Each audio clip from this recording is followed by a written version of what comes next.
Hi, I'm John Cash. Welcome to John Cash Ministries and Revelations Church's daily devotion. Today, I want to talk about God's great promise to restore or bring restoration to America. But there are some rules to go along with this restoration process. Remember, restoration means to restore to the former glory. All right? So there's something broken that needs to be fixed or restored.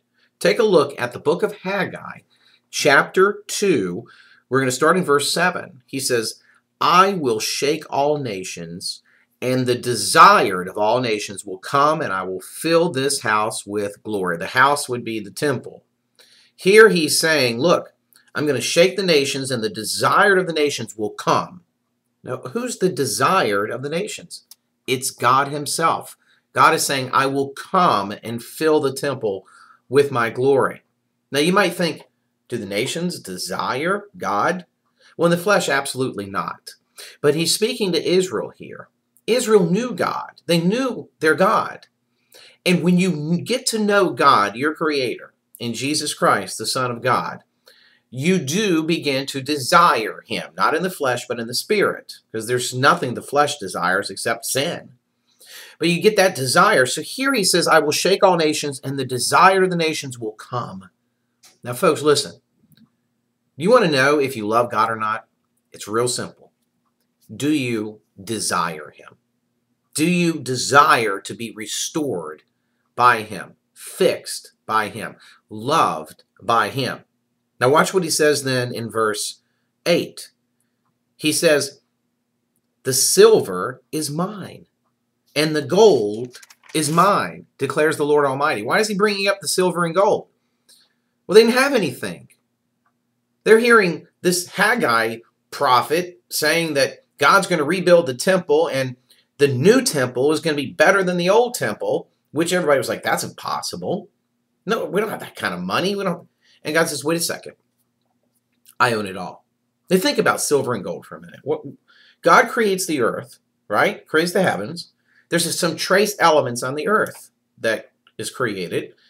Many of them, but the things that we are really focused on, silver and gold.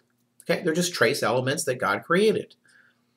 And we're so busy focused on the silver and the gold and trading it as money to get what we want, we've ignored the Creator who created it in the first place.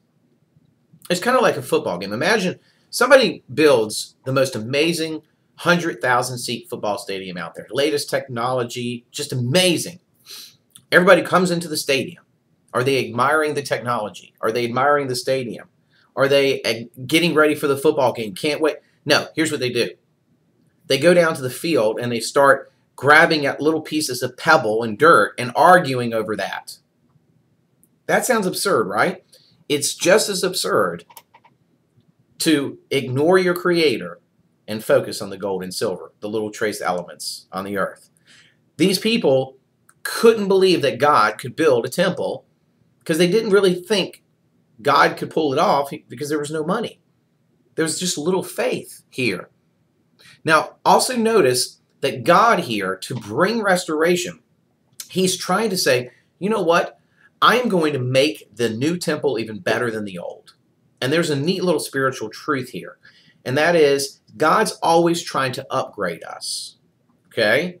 He's always trying to move us forward. None of us ever arrive spiritually. He's always trying to make us more and more and more like Him. Then we move to verse 9, and he says this, the glory of this present house will be greater than the glory of the former house, as I had just said. And then he says this, and in this place I will grant peace, declares the Lord Almighty. When we are restored by God, He grants us peace. Inward peace that transcends all understanding, get us through anything.